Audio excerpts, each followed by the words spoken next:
The words landed harder than any slap. Seo-Jun didn't move. Water lapped quietly against the marble edge of the infinity pool, the skyline of Seoul glittering mercilessly behind him.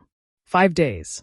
He watched her walk away, towel wrapped around her curves, dreadlocks damp against her back, spine straight with controlled fury. He had faced rival factions without blinking. He had ordered men to kneel. He had broken empires. But this silent withdrawal? It hollowed him out. Alana. Her name left his mouth softer this time. She paused at the glass doors but didn't turn fully. You left me, she said evenly. No call. No explanation. No warning. Just vanished. His jaw tightened. I told you it was complicated. And I told you I'm not furniture. She faced him now, eyes blazing. You don't get to decide when I matter. He stepped out of the pool slowly, water cascading down his torso, expression dark and unreadable. You always matter. Not enough to stay. The accusation hit its mark. For a brief second, something unguarded flashed across his face. He grabbed a towel, draping it loosely over his shoulders, but he didn't approach her. If he did, he knew he would reach for her. And she would pull away again. You think I left because you were irrelevant? He asked quietly. I think, she replied. You left because it's easier for you to fight enemies than face what I do to you. Silence. The air between them tightened like a wire. You destabilize me, he admitted. It wasn't dramatic. It wasn't loud. It was simply true. And that terrifies you, she finished. Yes. The word cost him something. Alana blinked. She hadn't expected honesty. You were in danger because of me, he continued. The Jung faction needed to see strength. If I stayed here, distracted. Distracted by what? She challenged. His gaze dropped briefly to the curve of her shoulder, the emerald fabric against her skin. By wanting you. The confession thick in the air. She swallowed. You don't get to protect me by disappearing. And you don't get to punish me by pretending you don't care. Her breath caught. He took one step closer. Only one. I noticed, he said. Every time you left a room. Every dinner you skipped. Every night you didn't sleep. Her voice wavered despite her effort to keep it steady. You didn't come after me. His eyes darkened. If I had, he said quietly, I wouldn't have stopped. That wasn't a threat. It was restraint. Alana's anger flickered, complicated by something warmer. You made me feel replaceable, she whispered. He stilled. Mia's logistics, he said flatly. She handles schedules. Security clearances. Asset flow. You brought her home. I brought her to work. And I'm what? The question hung, raw and dangerous. He closed the distance slowly now, stopping just short of touching her. You are the only variable I cannot quantify. Her pulse betrayed her. You're impossible, she said softly. And you are unforgiving. A faint, almost reluctant smile tugged at her lips. 5 days, she reminded him. Yes. 5 days of wondering if you were alive. That surprised him. You worried? Don't be arrogant. But the answer was there. Something in his chest shifted. You think I don't know what loneliness feels like, she added. You dropped me in a palace and left me alone with my thoughts. His voice lowered. I have lived in that loneliness for 10 years. And you thought I could just adapt? He didn't answer immediately. No, he said finally. I thought you were stronger than that. She stared at him. That's not a compliment. He exhaled slowly. I was wrong. The admission settled between them like fragile glass. She studied him. The controlled posture, the tension in his shoulders, the way he still hadn't reached for her again. He was giving her space. On purpose. You don't get to leave without telling me, she said quietly. And you don't get to run without telling me. A pause. Deal, he asked. Her brows lifted. You're negotiating now? I prefer strategy to suffering. Despite herself, she laughed softly. The sound eased something in his expression. But she didn't close the gap. Not yet. You still haven't apologized, she said. He held her gaze. I regret leaving you without explanation. That's not the same. He hesitated. Then, I am sorry. It wasn't theatrical. It wasn't dramatic. It was direct. And somehow that made it heavier. She searched his face for manipulation. Found none. The wind shifted, lifting the edge of her towel. His eyes flickered down, then deliberately back up. Control. Always control. You don't get instant forgiveness, she said. I wouldn't respect it if I did. Another small silence. Then she stepped backward toward the doors. 5 days, she repeated lightly. Let's see how well you handle waiting. He watched her go again. But this time, He didn't look devastated. He looked determined. Because now it wasn't a Cold War. It was a negotiation. And for the first time since she entered his world, they were standing on equal ground. The infinity pool stilled behind him. But inside the ice architect, the thaw had begun. That night, the penthouse felt different. Not silent. Tense. Alive. Alana lay on her bed staring at the ceiling, replaying the look on his face when he said, "I am sorry." It hadn't been weakness. It had been effort. And that unsettled her more than arrogance ever could. Across the hall, Seo-Jun stood at the floor-to-ceiling window of his study, jacket discarded, tie loosened. The skyline of Seoul burned gold beneath him. He hadn't gone after her. Every instinct had screamed to. But she had asked for space. And for the first time in his life, he was choosing restraint over control. A soft knock interrupted his thoughts. Enter. He stepped inside, tablet in hand. Sleek. Efficient. Professional. The Jung faction has paused movement on the southern docks, she reported. They're regrouping. They're waiting, he corrected calmly. For what? For me to miscalculate. Me hesitated before adding. And Dr. Belrose? His jaw tightened slightly. She is not a topic for operational review. Me inclined her head. Understood. When she left, the room felt heavier. He reached into his desk drawer and pulled out a small velvet box. Inside lay a thin gold chain, simple, elegant. Not a collar. Not a brand. A choice. He closed it again. Morning arrived bright and merciless. Alana was already in the kitchen, sleeves rolled up, instructing the chef on proper Caribbean seasoning. If you burn the garlic before the time goes in, you ruin the whole base, she said firmly. The chef blinked, startled but obedient. She didn't hear him enter. But she felt it. That shift in the air. The temperature drop. The spark. She kept her back to him. You're in my kitchen, she said casually. It's yours now. She turned slowly. Isn't everything in this building? A flicker of amusement touched his mouth. He stepped closer, not crowding her, just near enough that she could feel the heat radiating from him. You're wearing my robe, he observed. She glanced down at the black silk tied at her waist. It was in my closet. A beat. You're in my house. She lifted her chin. You said I wasn't a prisoner. I did. Then stop speaking like I am. Silence. The staff quietly vanished from the room. Smart. Seo-Jun reached into his jacket and removed the velvet box. Her eyes flicked to it immediately. What is that? Not what you think. He placed it gently on the counter between them. She didn't touch it. Open it. She hesitated, then did. Then what is it? A line.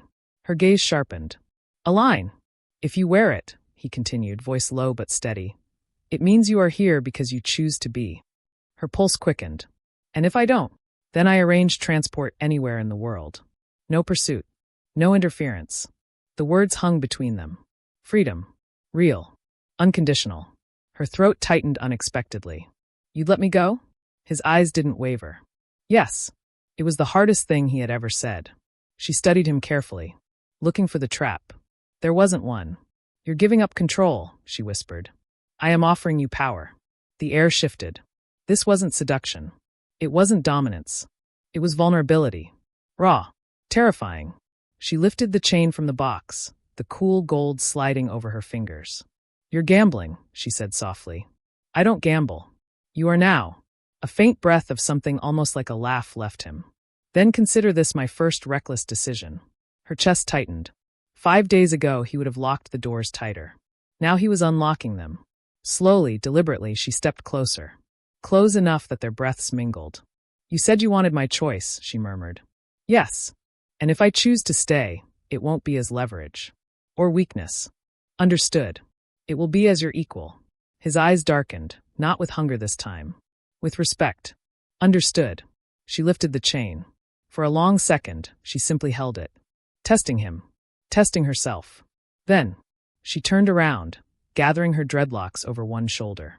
Put it on. His breath caught. Carefully, almost reverently, he fastened the clasp around her neck. His fingers brushed her skin. The spark flared. But this time it didn't feel like chaos. It felt aligned. She turned back to face him. The gold rested against her mocha skin, simple and powerful. This doesn't mean I forgive you, she warned softly. I don't need forgiveness. What do you need? His gaze dropped to the chain, then back to her eyes. You. Her heart stumbled. She didn't retreat. But she didn't surrender either. Then learn how to stand beside me, she said. Not over me. He nodded once. Outside, the city continued its relentless rhythm. Inside the penthouse, something fundamental had shifted. Not obsession. Not captivity. Choice. And choice was far more dangerous. Because now, if war came to his door again, it wouldn't just be the ice architect defending his empire. It would be a surgeon standing at his side. Precise. Unbreakable. And fully aware of the fire she had chosen to walk into. The shift was subtle, but irreversible. That evening, the penthouse no longer felt like a gilded cage. It felt like a command center. Alana stood in Seo-Jun's study, sleeves rolled up, the black folder from days ago spread across the glass desk. Shipping routes. Medical supply chains. Shell corporations masking weapons transfers. You're moving product through hospital freight corridors, she said without looking up. Seo-Jun leaned against the wall, watching her work. Not interrupting. Not directing. Yes. She circled a location on the map. This one is exposed. It's secured. It's predictable, she corrected. Predictable gets you killed. His brow lifted slightly. She met his gaze. You think like a king. Kings defend territory. Surgeons remove threats. A faint spark of approval lit his eyes. And what would you remove? She tapped the circled port. Shift this shipment 2 days forward. Leak false intel about a delay. Let Jung intercept nothing. He crossed the room slowly. You'd bait them? I'd starve them. Silence. Then, he smiled. Dangerous.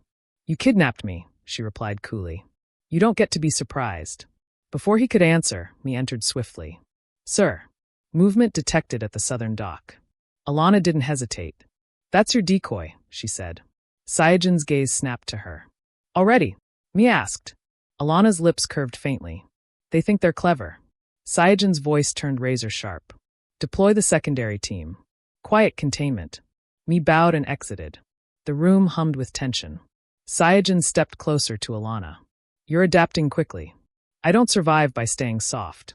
He reached toward her, slowly this time, fingers brushing the gold chain at her throat. You chose this. Yes. And if it consumes you? She held his gaze. Then we burned together. The words settled deep. Hours later, gunfire echoed faintly from the distant docks. But inside the penthouse, there was only quiet. Alana stood on the balcony again, overlooking the vast glitter of Seoul. Seo-Jun joined her silently. No casualties, he said. Jung walked into an empty net. She nodded. Good. He studied her profile. You didn't flinch. I'm a doctor, she said softly. I've seen worse than bullets. A pause. Do you regret staying? He asked. She turned toward him. No. The answer came without hesitation. That did something to him. He stepped closer, close enough that the warmth between them erased the cool night air. 5 days, she murmured. Yes. You'll wait. For as long as it takes. Her fingers lightly traced the line of his jaw. The spark was still there. But it was no longer chaotic. It was steady, grounded. You're learning, she said. So are you. A distant rumble of thunder rolled across the skyline. Storm coming. He slipped his jacket off and draped it over her shoulders. Not possessive. Protective. This time, she didn't resist. Instead, she leaned into him, just slightly. Not surrender. Trust. And Seo-Jun understood the difference. For the first time in a decade, the ice architect did not feel empty. He felt chosen. And that was far more terrifying than war. Because enemies could be crushed. Empires could be rebuilt. But this woman with stormlight in her eyes and a surgeon's precision in her mind. She could unmake him. Or remake him. And as lightning cracked across the sky above Seoul, Seo-Jun realized something undeniable. He no longer wanted to win alone. He wanted to build something that could survive them both. And in the reflection of the glass, they no longer looked like captor and captive. They looked like partners on the edge of a kingdom that was about to ignite. The storm broke just after midnight. Rain lashed the glass walls of the penthouse, lightning splitting the sky over Seoul in violent flashes of white. Alana stood barefoot in the study, staring at the security monitors. 3 black SUVs had stopped 2 blocks from the building. They're not Jung, she said quietly. Seo-Jun, already in a black shirt with a shoulder holster strapped beneath it, stepped beside her. How do you know? They're not hiding. On the screen, one of the men stepped out. Not tactical. Not discreet. Brazen. Mi entered swiftly. Sir. It's Prosecutor Han. Seo-Jun's expression hardened. Corruption task force, Mi added. He's brought media vans. Alana exhaled slowly. Not a war, she murmured. A spectacle. Seo-Jun's jaw tightened. He wants leverage. He wants scandal, she corrected. As if summoned by fate, the penthouse intercom buzzed. Mr. Kang, came a smug voice through the speaker. Open the doors. We have a warrant. Alana glanced at Seo-Jun. If they search and find anything. They won't, he said calmly. But she heard it. The tension. This wasn't a street fight. This was politics. And politics bled slower, but deeper. You need optics, she said quickly. His gaze flicked to her. Explain. You don't greet a prosecutor alone at midnight looking like a crime lord, she continued. You greet him like a businessman interrupted during a quiet evening at home. His brow lifted slightly. And who plays the part of home? She held his stare. I do. A beat. Alana. You gave me a choice, she cut in softly. I'm choosing. Before he could object, she walked out. 5 minutes later, the penthouse doors slid open. Prosecutor Han entered with cameras at his back. And froze. Because instead of finding a shadow king brooding in darkness, he found warm light. Soft music. The scent of thyme and roasted plantains lingering in the air. Alana stepped forward first. Dressed not in silk or emerald fire, but in a simple cream dress. The gold chain glinting subtly at her throat. Yes, she asked politely. Han blinked. Dr. Alana Belrose? She smiled faintly. Yes. Is there a problem? Behind her, Seo-Jun emerged, composed, calm, one hand resting lightly at the small of her back. Not possessive. Domestic. Controlled. We have a warrant to search these premises, Han said stiffly. For what? She asked. Financial misconduct. Alana's brows rose slightly. At 1 a.m, cameras zoomed in. Han faltered. Seo-Jun spoke evenly. Prosecutor, you are welcome to conduct your search. My legal team will be present. Alana tilted her head gently. Would you like tea while you work? The question was disarming. Human. Not frightened. Not defensive. Han studied them carefully. The image was wrong. This wasn't a lair. It was a home. A beautiful, controlled home. He gestured sharply. Search. For the next hour, officials combed through the penthouse. They found nothing. Because there was nothing to find. Every sensitive file had already been rerouted. Every questionable shipment shifted. Because Alana had circled a port days ago. When Han finally returned to the foyer, irritation tightened his mouth. This isn't over. Seo-Jun's expression remained smooth. It rarely is. The officials withdrew. The cameras left. Silence settled again. The doors closed. Alana released a breath she hadn't realized she was holding. Seo-Jun turned to her slowly. You were flawless. She shrugged lightly. I've handled hospital boards worse than that. He stepped closer. Most women in your position would have hidden. I'm not most women. Lightning flashed again, illuminating them both. You stood beside me, he said quietly. I told you I would. He lifted his hand, hesitant, deliberate, and brushed a loose dreadlock from her face. This time she didn't tease him. Didn't pull away. Instead, she stepped closer into his space. You don't get to disappear again, she said softly. I won't. And if the war escalates? It will. She nodded once. Then we escalate smarter. A slow, dangerous smile curved his lips. You like this, he observed. The strategy? She replied. Yes. Her gaze sharpened. I like not being powerless. He understood that. Deeply. Outside, the storm began to ease. Inside, something steadier had taken root. Not obsession.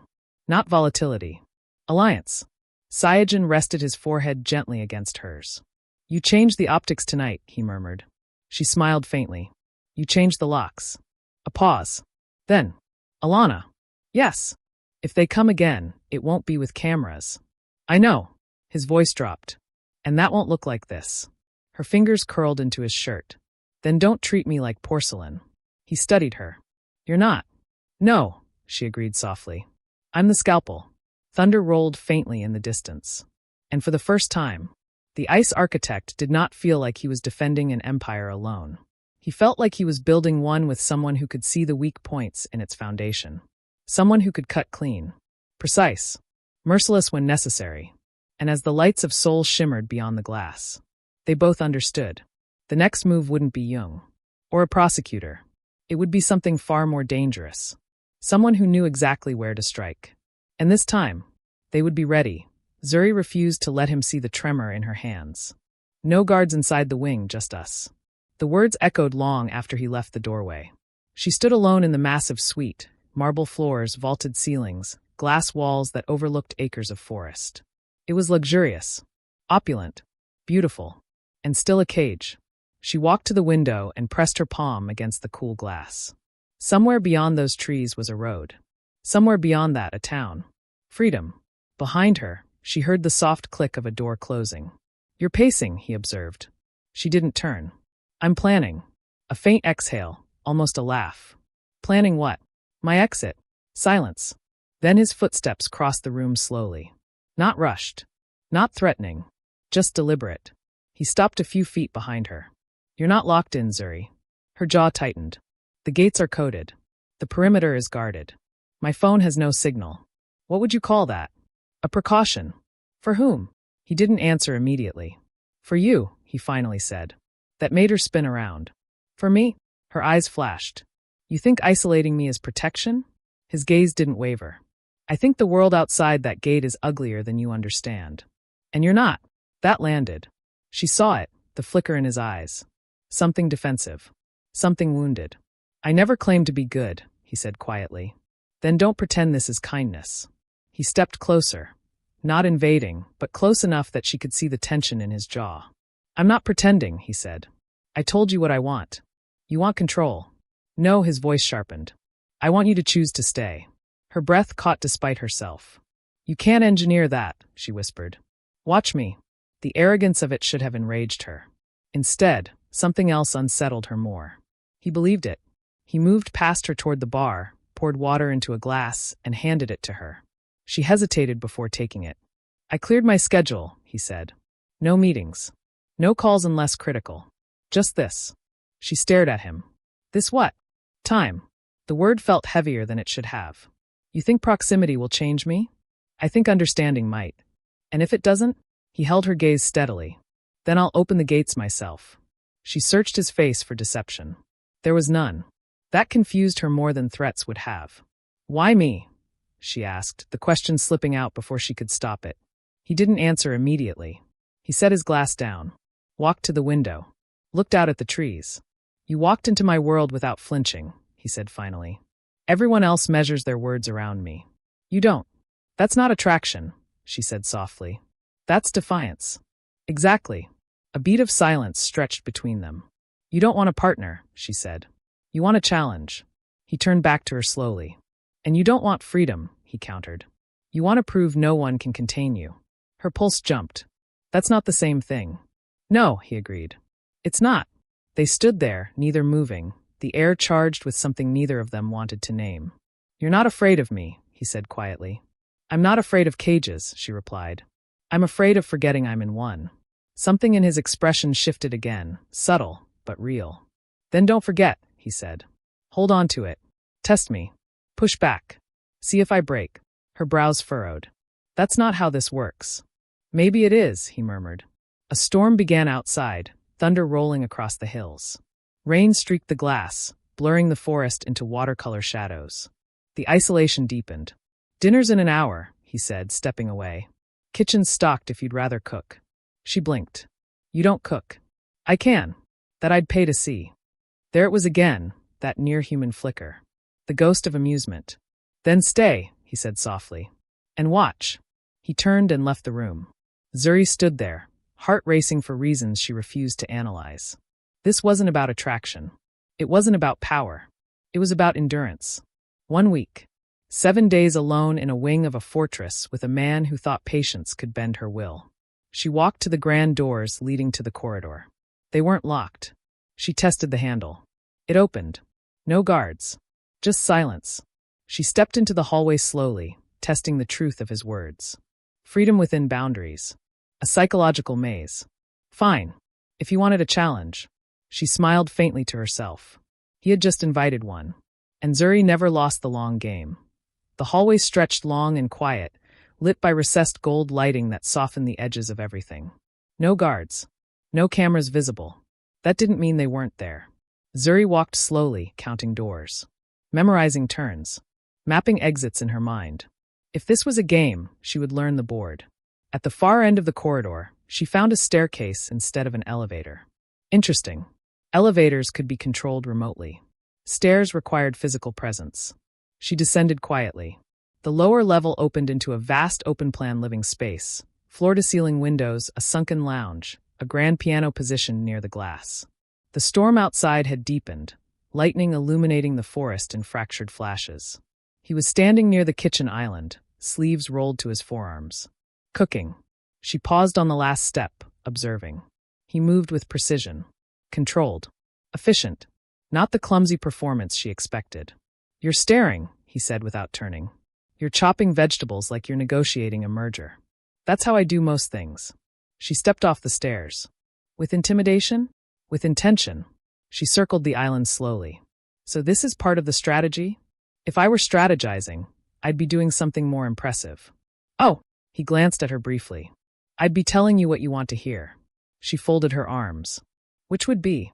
"That you're free to leave whenever you want." A crack of thunder split the air. Her gaze sharpened. "Am I?" "Yes." She held his eyes. "The gates. I'll open them. The perimeter? They answer to me. And if I walked out right now?" He set the knife down. "Then I'd drive you myself." The certainty in his voice unsettled her more than any threat could have. "Why?" she demanded. "Because if you stay," he said evenly, "it has to be because you chose to." Silence stretched between them. Rain lashed harder against the windows. "You don't strike me as someone who waits for permission," she said. "I don't. Then why now?" His jaw tightened slightly. Not anger. Something closer to restraint. "Because forcing you would be easy," he said quietly. "And I don't respect easy." That hit somewhere she didn't expect. She turned away first. "Dinner smells decent," she muttered. A faint exhale, almost relief, escaped him. They ate at the long dining table, stormlight flickering across polished wood. No music. No distractions. Just the quiet clink of silverware and the low growl of thunder. Halfway through the meal, she set her fork down. "You said the world outside is uglier than I understand," she said. "Explain."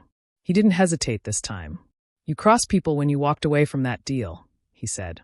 "You embarrassed men who don't forgive easily. I've embarrassed men my entire life. These aren't those men." She studied him. "So this is protection." "It started that way." "And now?" His gaze met hers. "Now it's personal." The honesty in that answer stole her prepared retort. She recovered quickly. "Personal doesn't equal permanent." "No," he agreed. "It doesn't." Lightning illuminated the room again. For a brief second, he looked less like a calculating empire builder and more like a man carrying something heavy. "You think I can't handle myself," she said. "I think you can," he replied. "That's why they'll escalate." A chill slid down her spine despite the warmth of the room. "And you?" she asked softly. "What do you get out of this?" He leaned back slightly. "Peace," he said. She frowned. "From me?" "You don't want anything from me," he said. "Not money. Not access. Not status. That disappoints you?" "It confuses me." She almost smiled. "Good." He watched her carefully. "You push back," he said. "You don't soften. You don't calculate. That's because I don't care about impressing you." "I know." The storm began to quiet, thunder rolling farther away. The silence between them shifted, less combative now. Still charged, but steadier. She stood first, gathering her plate. "I'm not staying because you cook," she said. "I wouldn't insult you by thinking that." She walked to the sink. He joined her, taking the plate from her hands without touching her skin. The restraint was deliberate. She noticed. "You're careful," she said quietly. "Yes." "Why?" His voice dropped a fraction. "Because if I'm not, I might forget this is supposed to be your choice." Her breath caught. For a second, just a second, the air thickened with something dangerously close to intimacy. She stepped back. 7 days, she reminded him. 7, he agreed. And I set the terms. A small pause. "All right, you don't enter my room without knocking." "Agreed. No tracking my movements inside the house." He nodded once. "And if I say I'm leaving," she said, holding his gaze steady, "you don't argue." A longer pause this time. Then, "Okay." She searched his face for resistance. There was none. Only focus. "Good," she said. She turned toward the staircase, but stopped halfway up. One more thing. He looked up. If this is about control, she said evenly, you will lose. His expression didn't shift. Then it's fortunate, he replied quietly, that it's not. She disappeared upstairs before he could see the way her pulse betrayed her calm. Downstairs, he remained where he was for a long moment, listening to the fading storm. 7 days. He had built empires faster than that. But this would require something he had never practiced before. Patience. And upstairs, behind a closed door, Zuri lay awake long after the thunder faded. Because the most dangerous part of this arrangement wasn't the isolation. It was the possibility that he meant every word. And if he did, she would have to decide whether staying was strength or surrender. Hello, syndicates. Eager to find out what happened next. Let's meet in the next episode. While at it, please don't forget to like, share, and comment where you're watching out from. Also, kindly subscribe to my channel if you haven't done so already. Big shout out to my Caribbean women.